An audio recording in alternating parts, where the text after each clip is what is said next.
잘 오셨습니다. 예, 감사합니다. 예, 잘 오셨습니다.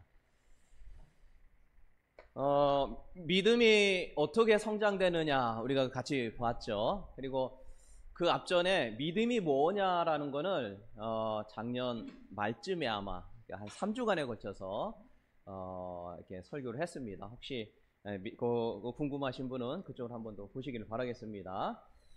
두 번째, 믿음에 관해서 성장하기 위해서는 무엇이 필요하다고 하겠습니까? 말씀, 하나님의 말씀이 필요하다. 그래서 우리가 하나님의 말씀을 늘 이게 섭취를 해야 된다. 그래서 얼만큼 섭취하고 읽고 묵상해야 되느냐?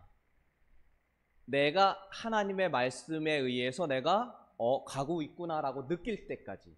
그러니까 다 천차만별이에요. 예. 그래서 내가 하나님이 원하시는 말씀대로 내가 이렇게 가고 있네? 이렇게 느낄 정도까지 늘 무엇해요? 하나님 말씀을 이렇게 자꾸 섭취를 해야 된다. 그리고 또 한 가지 성장하기 위해서는 이게 훈련이 필요하다. 그 이야기를 했죠. 육신은 약하기 때문에. 그리고 또 한 가지 얘기했습니다. 믿음을 방해하는 요소들이 얼마나 많습니까? 세상에 눈만 뜨면 다 방해하는 거죠. 믿음이 성장하는 걸 방해하는 게 눈만 뜨면 뜨자마자 바로 감을 때까지, 또 때는 꿈속에서까지 방해하는 요소들이 많은데, 마태복음 13장에 보면서 씨 뿌리는 비유를 같이 봤죠. 근데 이게 말씀에 못 읽게 하고 믿음이 성장하지 못하게 하는데 사탄이 아주 큰 역할을 하고 있다고 그랬잖아요. 네, 그래서 이게 사탄의 역사구나. 성경 못 읽도록 환경을 만들어준다. 근데 마태복음 13장에 특별히 세상의 염려, 근심, 걱정, 재정, 돈의 염려, 욕심, 향락, 이러한 것들이 하나님의 말씀을 읽지 못하고 묵상하지 못하고, 묵상했다 할지라도 설교를 들었다 할지라도 그것을 들은 것이 생각나는 것을 사라지게 하는 역할을 했다. 그게 마태복음 13장의 이야기, 지난주에 우리가 같이 보았습니다. 자, 오늘은 믿음 성장을 하기 위해서 뭐가 필요하느냐, 우리 아까 읽었습니다만 다시 한번 천천히 읽어볼까요? 5장 14절. 자, 한번 천천히 다시 한번 읽습니다. 시작. 단단한 음식은 장성한 자의 것이니 그들은 지각을 사용함으로 연단을 받아 선악을 분별하는 자들이다. 그러니까 단단한 음식, 그러니까 믿음이 성장돼가지고 단단한 음식을 먹을 수 있는 장성한 자들은 무엇을 사용해요? 따라서 합니다. 지각을 사용함으로. 시작. 지각을 사용함으로. 그러니까 지각을 사용한 사람이 믿음이 성장한 사람이다. 또 한 가지는 뭐예요? 무엇을 받아요? 연단. 따라서 합니다. 연단. 두 가지인 겁니다. 그러니까 지각을 사용하는 사람이 성장된 사람이고, 하나는 연단을 받아서 이것은 할 것, 안 할 것, 선한 거, 악한 거를 구별하는 능력이 생긴다. 그 사람이 뭐라고요? 믿음이 성장된 사람이다라는 거예요. 그러니까 오늘은 지각을 사용했다라는 거에 대해서 우리 같이 말씀을 나누려고 합니다. 지각을 사용했다라는 건 뭐냐면, 지각은 말 그대로 그 한자로 알지자에다가 깨달을 각자예요. 그러니까 알고 깨달았다. 우리 쉽게 말해서 영적인 어떤 거를 좀 깨달았다, 그런 내용이죠. 자각했다, 지각이라는 거는 자각 같은 말이겠죠. 영적인 어떤 뭔가를 이게 탁 깨달았을 때 믿음이 성장을 해서 하나님 원하시는 것을 하게 되더라라는 그런 내용인 것이죠. 여기 지각을 사용했다, 지각을 통하여라는 그러한 의미죠. 성경에 보면은 참 인물들이 엄청 많이 나오잖아요. 그죠? 아담 하와서부터 엄청나게 나왔는데, 그 중에 오늘 엘리야라고 하는 사람을 좀 보려고 합니다. 저 이 엘리야를 볼 때마다 참 은혜가 많이 돼요. 특별히 이게 오늘 보려고 하는 이 말씀이, 왜냐하면 이 사람이 기도에서 하늘에서 불이 내렸던 그런 인물이잖아요. 불이 내렸고, 그리고 또 아세라와 그 다음에 바알 신 섬기던 850명하고 너네가 말하는 그 바알과 아세라가 진짜냐, 아니면 내가 말하는 보이지 않는 하나님이 진짜냐.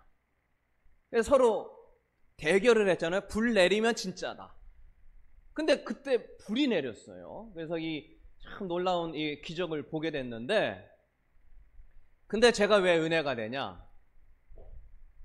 열왕기상 19장에 보니까 믿음이 뚝 떨어진 거에 나와요.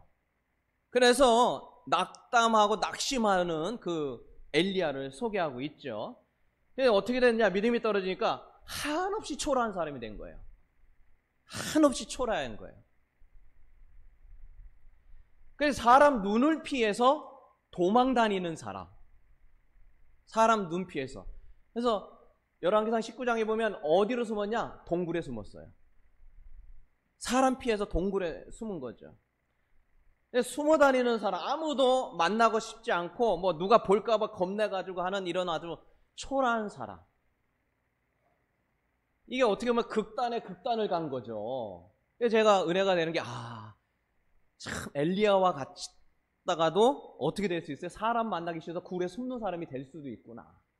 이게 되게 은혜로 다가오는 거죠. 막 믿음이 성장해서 막 쭉쭉쭉쭉 나가는 사람 보면 왠지 초라한 느낌인 거예요. 난 왜 저렇게 못하나. 근데 이 엘리야를 보면 그래도 조금 은혜가 됩니다. 요즘 말로 하면 이 엘리야가 우울증에 아주 심각한 우울증 걸린 거다, 이렇게 보면 맞는 얘기입니다. 열왕기상 19장 4절에 보니까 자기가 죽기를 원하여 이르되 여호와여 넉넉하오니 지금 내 생명을 거두어달라. 그러니까 지금 어떻게 하고 싶은 거예요? 나 죽고 싶다, 그 얘기 하는 거예요. 그러니까 우울증의 극당은 자살이잖아요. 거기까지 간 거예요. 뭐 아파트였으면 아파트 뛰어내릴까 말까 고민하고 있는 지금 그런 상태인 거예요. 누가요? 엘리야가요. 뭐 하던 사람이? 하늘에서 불 내리던 사람이 하나님 살아계시다는 것을 불로 증명한 사람이. 사람 참 그렇게 될 수 있다는 거예요. 왜 이렇게 됐냐? 왜 이렇게? 믿음이 떨어지니까. 제가 지난주에도 얘기했죠. 지지난주. 믿음은 어떻게 관리하느냐에 따라서 달라진다고 얘기했죠. 그래서 이것을 관리하고 하나님 앞에 새로워지기 위해서 하나님 앞에 나아가지 않으면 언제든지 어떻게 돼요? 우울의 극단까지 간다니까요. 누구든 믿음이 떨어지면은 엘리야와 같이 되는 것입니다. 야고보서 5장 17절, 엘리야는 우리와 무엇이 같습니까? 성정이 같은 자다. 성정이 뭐냐면 본성이 같다라는 거예요. 육신에 연약하면 다 누구나 똑같다라는 거예요. 엘리야라고 해서 다른 게 아니라는 거예요. 예수님도 육신이 연약할까봐 육신의 그 연약함 때문에 기도하기를 습관을 들였다. 그래서 우리가 경건에 이르기를 습관을 들이지 않으면 또 연약한 육신으로 간다. 지난주에 같이 보았죠. 그래서 우리의 육신, 우리의 본성은 주님 나라 갈 때까지 엘리야와 같은 성정을 가진 사람이라는 것을 기억해야 됩니다. 목회 데이터 연구소에서 실제로 조사를 해보니까 2022년 2월에 조사한 거예요. 목회자 중에 일반 성도가 아니라 목회자 중에 조사를 했어요. 지난 1년 동안 불안증, 수면장애, 우울증 경험했냐? 목사님들에게 589명이 설문조사했는데 그렇다라가 48%, 아니다가 52%. 그러니까 이게 물론 코로나의 그런 영향도 있겠죠. 그렇게 기도하고 말씀 보고 묵상하는 사람인데 절반이 뭐예요? 나 우울하다, 잠도 못 잔다, 불안하다. 다행히 저는 그러지 않아가지고 다행인데, 어쨌든 저는 안 그래도 감사했는데, 그러니까 절반이 목회자가 이 엘리야와 같은 심정을 가졌던 거예요. 기도를 안 하는 사람이 아니에요. 말씀을 안 보는 사람이 아니라니까요.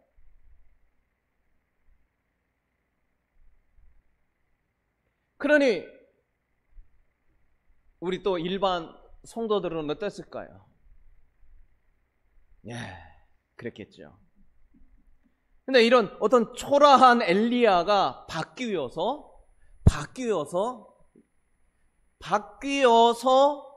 구약을 대표하는 2인 중에 한 명이 됐어요. 왜 또 뭐 구약까지 대표하냐? 구약의 대표는 모세입니다. 그 율법을 기록한 모세인데, 예수님이 제자들 베드로, 야고보, 요한 수제자 3명이거든요. 베드로가 이제 변화산에서 예수님하고 있다가 예수님이 뭐 천사처럼 어떻게 확 변한 거예요. 환상 중에.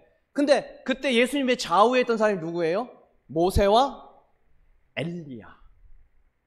모세와 엘리야는 구약의 대표예요.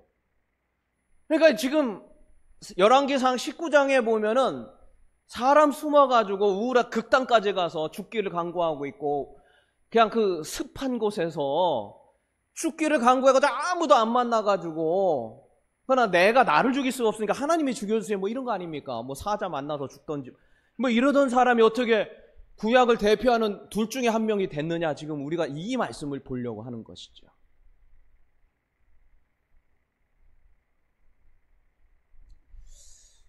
자, 결론적으로 우리가 뭐 이미 아까도 얘기했습니다만, 무엇을 사용했기 때문에? 영적인 지각, 영적 깨달음이 있었기 때문에 그가 변화된 거예요. 우울의 극단을 어떻게 바뀌게 되느냐라는 거예요. 자, 열왕기상 19장 9절 우리 같이 한번 좀 하나씩 따져봅시다. 다 같이 한번 천천히 읽습니다. 엘리야가 시작. 엘리야가 그곳 굴에 들어가 거기서 머물더니, 자, 지금 어디에 들어갔어요? 여러분 힘들어서 굴 들어가는 분 한번 손 들어보세요. 그냥 집에서 가만히 있죠. 누가 굴 들어갑니까? 근데 이게 이제 지금으로 말하면 집에서 아무것도 안 나왔다, 뭐 그런 얘기겠죠. 그 요즘 청년들이, 안 나오는 청년들, 굴 들어가고 있는 청년들이 아유 그렇게 많아. 엘리야와 지금 비슷한 청년들이 그렇게 많다는데, 어쨌든 굴에는 안 들어가 봤는데 어쨌든 지금 굴 들어간 거예요. 지금 안 나와요. 집에서 계속 지내고 있는 거예요. 그냥 들어가서 거기서 머물더니, 같이 있으면 여호와의 같이 시작. 여호와의 시작. 여호와의 말씀이 그에게 임하여 이르시되 엘리야야 내가 어찌하여 여기 있느냐. 자, 10절 봅니다. 자, 그가 시작. 그가 대답하되 내가 만군의 하나님 여호와께 열심히 유별하오니 이는 이스라엘 자손이 주의 언약을 버리고 주의 제단을 헐며 칼로 주의 선지자들을 죽였음이오며 오직 나만 남았거늘 그들이 내 생명을 찾아 빼앗으려 합니다. 그러니까 불 내리고 막 이럴 때는 내가 열심히 해가지고 했는데 지금은 누구만 남았다는 거예요? 다 죽고 나만 남았다. 지금 그 얘기하는 거죠. 자, 11절에 보니까요. 여호와께서 이르시되 너는 가서 여호와 앞에서 어디에 서라? 산에 나와라. 그러니까 지금 굴 속에서 이렇게 침침한 데서 아유 나 이게 죽었으면 좋겠어, 아무도 안 왔으면 좋겠어 하고 있는데 하나님이 뭐라 그래요? 굴에서 나와라. 너 혼자 고민하고 너 혼자 죽고 싶다고 하고 아유 너 뭐 이런 거 좀 하지 말고 나오라는 거예요. 일단 나오라는 거예요. 나갔을까요? 안 나갔을까요? 여러분, 하나님, 우리가 집에서 가만히 있는데 아무것도 하기 싫어가지고 그냥 밥 먹는 것도 또 귀찮아가지고 안 먹었잖아요. 그러니까 이러다 죽겠다 싶어서 하나님이 떡하고 물하고 줬잖아요. 그대로 있겠다는 죽을 것 같으니까. 그런 장면이 앞에 나와요. 진짜 완전히 그렇게 상태예요. 그런데 그때 하나님이 엘리야야, 영태야, 이제 나와라. 그만 고민하고. 하나님의 음성을 들으면 어떨까요? 나올까요? 안 나올까요? 여러분 어떨 것 같아요? 은혜가 되고도 나올 것 같잖아요. 근데 엘리야가 얼마나 심했는데 안 나왔어요.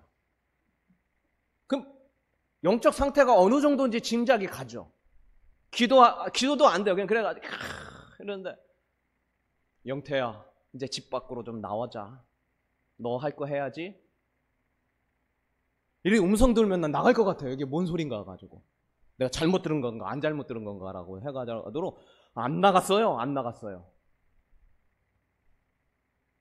그래서 하나님께서 그 사람을 깨우치기 위해서 뭐합니까?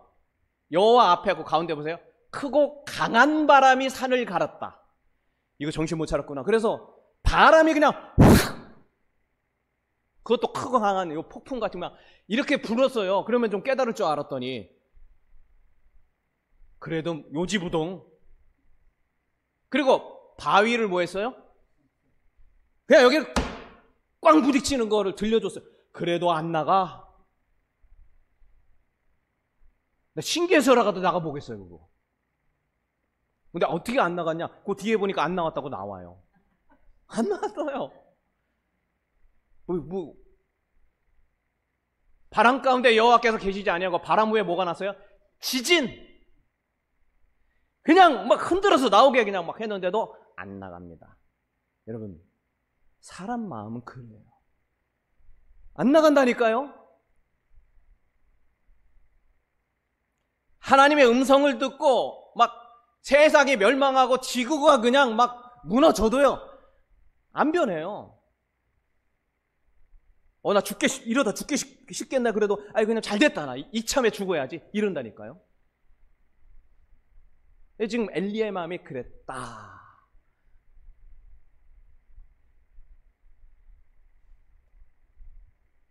왜 이렇게 엘리야는 안 나가고 거기에서 죽기를 구했을까요? 자신이 갖고 있는 그 마음이 있었습니다. 여기 보니까요, 그 다음 절 한번 봐보세요. 11절에 보니까 또 지진 후에 불도 나와요. 그냥 막 모세의 불은 아무것도 아니에요. 그냥 막 불이 나는데 불 가운데 여호와께서 계시지 아니했다. 주님이 하신 거라고 안 생각했다, 그 얘기예요. 근데 세미한 소리가 나게 됐는데 13절에 보니까 엘리야가 듣고 겉옷을 얼굴을 가리며 나아가 오기에 그때서 이제 나간 거예요. 나가서 소리가 그에게 임하여 이르시되 엘리야야 내가 어찌하여 여기 있느냐. 자, 14절을 보면니까요, 그가 대답하되 내가 만군의 여호와께 열심히 유별하니. 아까 했던 얘기 똑같아요. 한자도 안 틀려요. 나가기 전에 했던 얘기를 이제 불이 나니까 나가야지, 어쩔 수 없이 여기다 또 뭐 어떻게 되겠나, 그래서 나가가지고 보니까 또 그 대답 또 하는 거예요. 똑같은 말 한자도 안 틀려요. 하나님 여호와께 열심히 유별해. 내가 최선을 다해서 했는데, 죽을 목숨 바쳐 했는데, 왜냐, 이스라엘 자손이 안타깝게 되고 있는 상황 가운데 했는데 여기에 지금 나만 남았다, 이런 얘기를 하는 거예요. 그러니까 지금 뭔 얘기의 연속이냐? 나는 주님의 일을 할 만한 인물이 아니다라고 스스로 판단하고 끝내버린 상태예요. 그러니까 내가 주의 일을 할 만한 사람, 내가 괜히 특별히 열심히 했네, 목숨 걸고. 나 할 만한 인물 아닌데 내가 어떻게 하다 보니까 하나님이 은혜 주셔가지고 조금 뭔가 나는 특별해 이렇게 생각하고 내가 착각을 해가지고 나는 유별나 해가지고 열심히 했는데 알고 보니까 내가 아닌데 그렇게 했다. 지금 그 얘기 하는 거죠. 그러니까 이 하나의 이 생각이 박히면은요, 세상 변해도 두쪽 변해도 안 변해요, 사람. 여러분, 예수님이 와서 여기서 기적 베푸린다고 여러분 예수 믿을까요? 안 믿을까요? 안 믿어요. 그 기적 보고 도리어 예수님을 죽일 결심한 사람들이 수두룩했습니다. 나사로가 살아나도 그거 잡아가지고 도리어 그걸 트집 잡아가지고 죽일 생각한다니까요. 예수님 이 자리에 와서 여러분의 설교도 안 변해요. 안 변할 사람은. 엘리야 안 변했잖아요.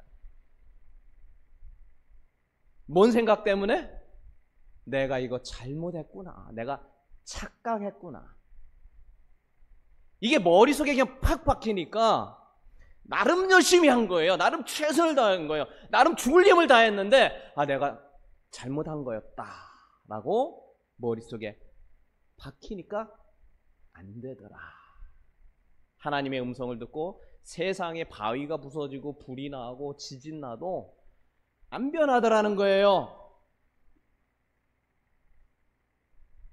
제가 여러분 설교하면 여러분이 변할까요? 안 변할까요? 변할 줄로 믿습니다. 저는 그렇게 착각하면서 하는 거예요. 그러지 않으면 이 설교가 뭔 의미가 있습니까? 그러면서 하나님께 맡기는 거죠. 하나님이 하셔야지 제가 어떻게 아무리 세상 예수님 해도 안 변할 사람은 안 변해요. 그러나 여러분은 변할 줄로 믿습니다. 할렐루야. 그렇게 안 변했는데 그런 그가 어떻게 바뀌었냐라는 거죠.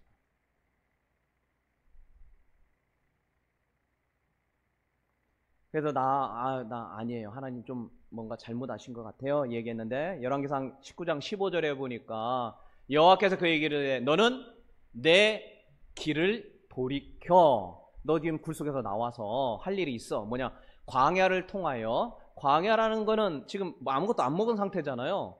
사막이잖아요. 거기 다시 걷는다는 게 또 어렵잖아요. 그죠? 광야를 통하여 다메섹에 가서 이르거든 하사엘에게 기름을 부어 아람의 왕. 그러니까 지금 아람이라고 하는 나라가 있는데 그 나라에 가서 하사엘이라는 사람한테 기름을 보라. 근데 어디를 통과해요? 광야를 통과해요. 광야가 또 이게 가야 될 길이었던 거예요. 그 다음에 16절에 보니까 또 너는 또 님시 아들 예후라는 사람이 있는데 기름을 부어서 이스라엘 왕이 되게 하고 또 뭐 이렇게 누구 있는데 엘리사 기름을 부어라. 선지자 되게 하라. 그러고 나고 18절에 또 17절에 하사엘이 칼을 피하는 자에게 뭐 이렇게 누가 어떻게 될 거다. 그리고 18절에 그러니까 그러나 내가 이스라엘 가운데 7,000명을 남기리니 다 바알에게 무릎을 꿇지 아니하고 다 바알에게 입맞추지 아니한 자. 두 가지를 얘기한 거예요. 하나는 뭐냐? 너 할 일이 있어. 아직 할 일이 있어. 내가 사용할 거야 하는 거 하나 하고 너 혼자라고 생각했지? 7,000명 있어. 이게 두 가지를 깨닫고 나니까 이 사람이 바뀌었다. 지금 그 얘기를 하는 거예요. 그러면 이게 믿음이 성장하고 하나님의 말씀을 읽고 우울증을 극복하는 이 극복의 가장 기초는 뭐다? 내가 할 일이 무엇이다를 깨닫는 거예요. 이게요, 하나님의 뭐 음성 듣는 것보다 더 놀라운 일이에요. 내가 할 일이 있다. 내가 어떤 사명으로 살아야 한다. 내가 왜 이 땅에 생명을 유지해야 되느냐. 내가 뭐 할 사람이냐.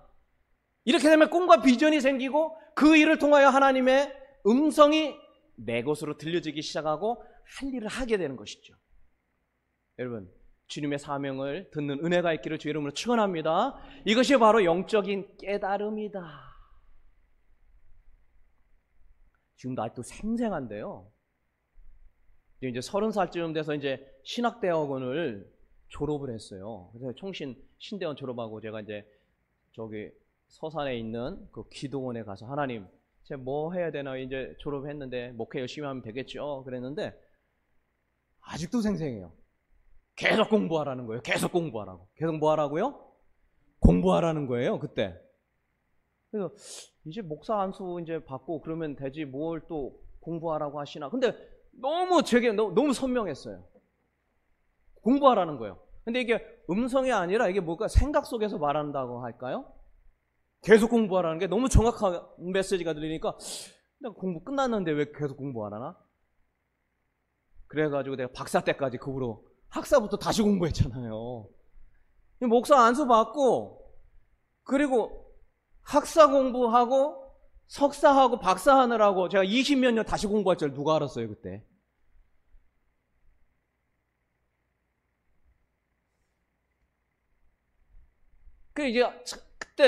그때는 잘 몰랐죠.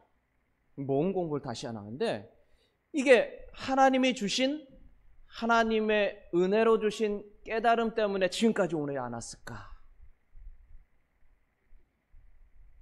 그래서 우리가 주신 그 사명을 깨닫는 것이 믿음의 너무 큰 요소예요.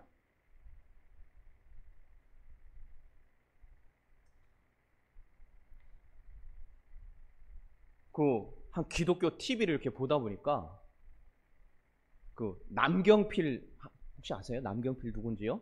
아시죠? 경기도 지사 했었잖아요. 근데 이분이 33세 국회의원이 된 거예요. 최연소로 국회의원이 돼가지고 5선을 한 거예요. 5선. 그리고 경기도 지사 하다가 2020년도에 또 한번 TV에서 왕창 나왔어요. 왜 나왔어요?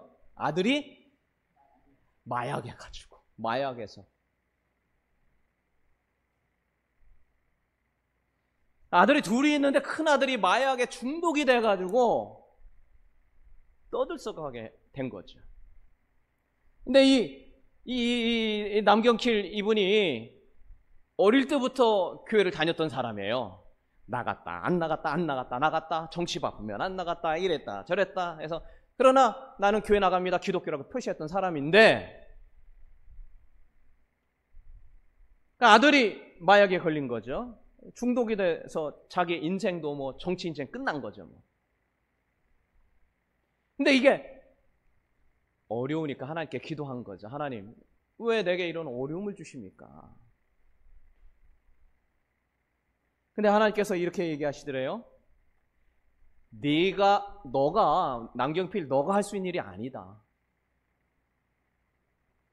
이거는 영적인 문제다. 그러니까 너가 할 수 있는 일이 아니야. 그리고 아버지로서의 권한을 남께 넘겨라.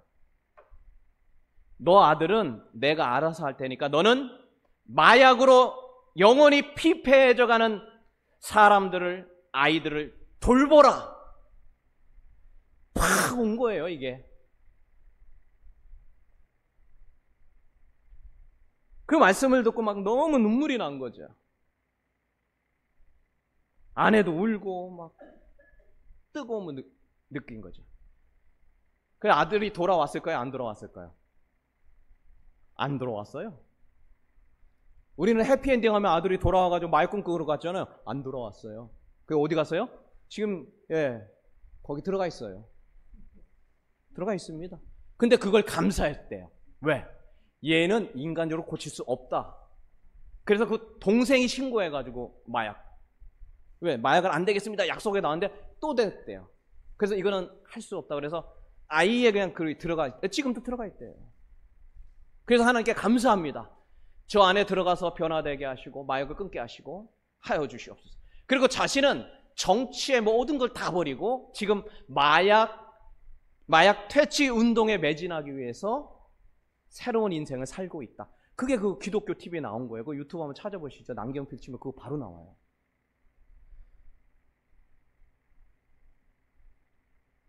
이 깨달음이라고 하는 거, 이것은 사명에서부터 온다는 거예요. 내가 뭐 해야 될 사명이 있는가? 나의 사명은 맞게 가고 있는가? 이것이 믿음을 성장하게 하는 가장 키포인트라는 사실을 잊어서는 안 됩니다. 근데 여러분, 그러면은 하나님 나 뭐 할까요? 뭐 할까요? 하면 하나님 알려줄까요? 안 알려줄까요? 알려주지도 하지만 못 알려줄 때도 있고 이게 잘 안 돼요. 왜 그럴까요? 뭐 사명 일부러 모르려고 해서 모르는 분은 없어요. 여기 지금 한 분도 안 계셔요. 왜 그럴까요? 그러니까 누가복음 24장 13절에 16절에 보면요. 그런 말씀이 나와요. 예수님이 부활을 했어요. 여러분 부활한 자체도 기적이잖아요. 여러분 부활한 사람을 본다는 게 얼마나 세상에 다시 볼 수 없는 기회 아닙니까? 근데 부활한 예수님이 오셔서 누구죠? 이게 동양 엠마오로 가는 이 글로바와 친구들한테 나타났어요. 그래가지고 성경을 다 알려주고 뭐 했는데도 예수님인지 알아요, 몰라요? 몰라요.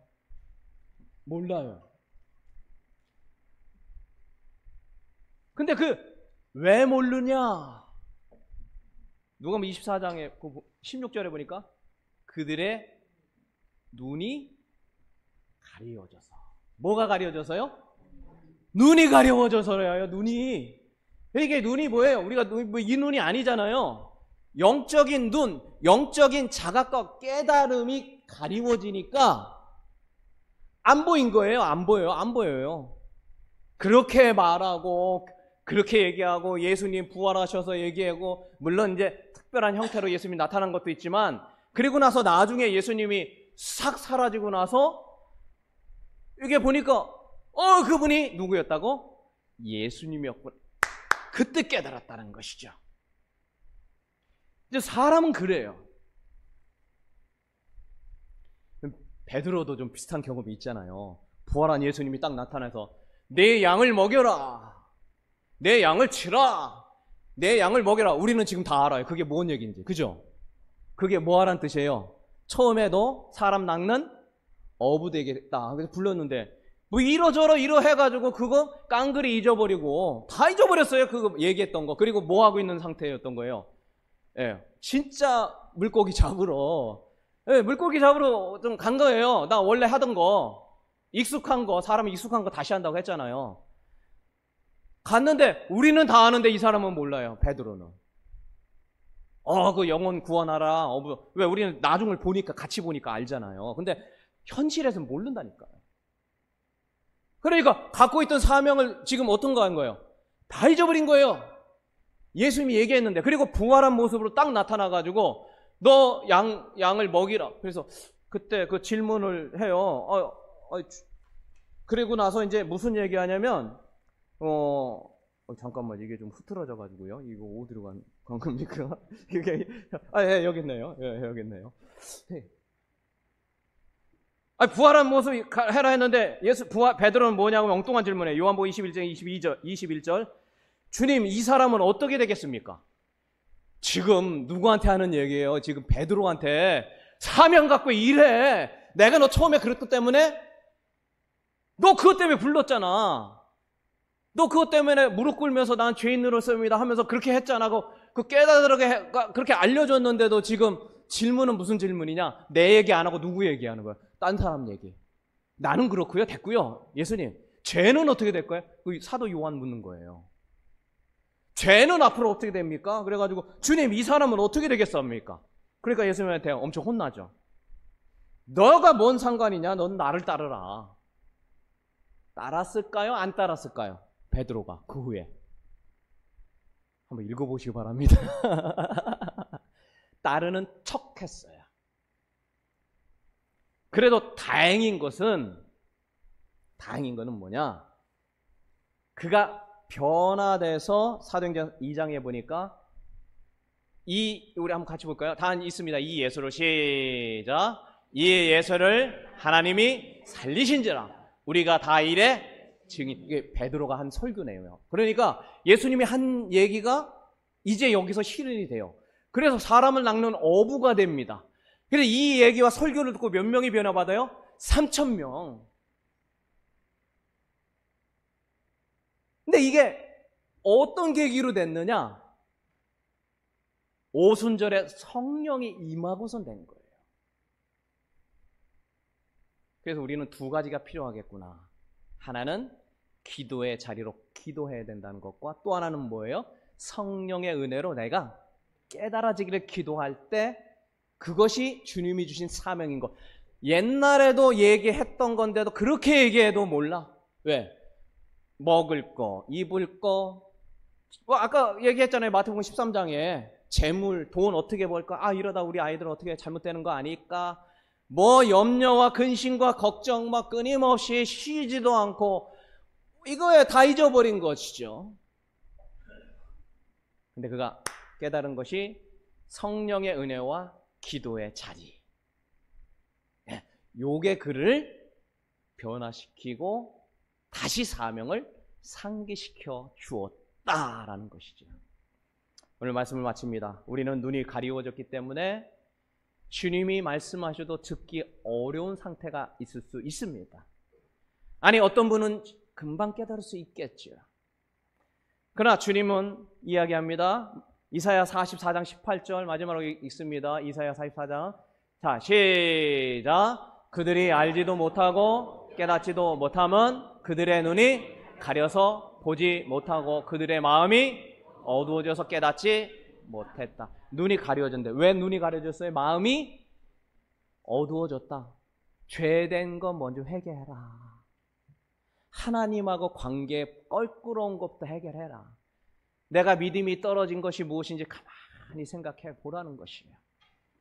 그러면 주님께서 그것을 바뀌어 사명이 무엇인지를 알게 해주시고 그 인생의 믿음 안에서 하나님의 믿음 안에 믿음이 성장된 자로 살아간다. 그래서 우리가 해야 할 일은 무엇입니까? 기도하는 일. 왕도가 없어요. 믿음 생활에 성장에는. 기초에는 파고 들어가면 맨날 똑같은 얘기예요. 기도하고 말씀 읽어라. 기도하고 말씀 읽어라. 맨 얘기는 결론은 그거예요. 왕도가 없어요. 사람의 변화에는 왕도가 없습니다. 기도하고 성령의 은혜를 간구할 때 특별히 하나님 제게 주신 사명을 깨닫게 하소서. 그것이 믿음이 성장된 자의 모습이다. 한 주간 살아가면서 하나님, 내가 베드로처럼 혹시 그렇게 주님이 말씀하셨는데 나 다 잊어버린 거 아닌지 다시 한번 주님 앞에 생각나게 하시고 성령의 은혜로 그것이 주님이 말씀하신 것으로 믿어지게 하시고 기도할 때 하나님이 주시는 그 은혜를 다시 누리게 하여 주시옵소서. 엘리야처럼 도망다니고 막 숨어있고 막 사람 만나는 것도 싫고 막 아무것도 하기 싫어하던 그 엘리야가 변하여 구약의 대표적인 하나님의 은혜 가운데 쓰임받은 것처럼 여러분하고 저고 우리 모두가 하나님 앞에 귀하게 쓰임받는 믿음이 장성한 자가 되기를 주의 이름으로 축원합니다. 예, 우리 반주 한번 해주시고요. 하나님 도와주시옵소서. 내 의지, 내가 하려고 하는 것은 안 됩니다. 이 시간 하나님 앞에 기도하며 간구하오니 하나님 도와주시옵소서. 성령의 은혜로 인도하시옵소서.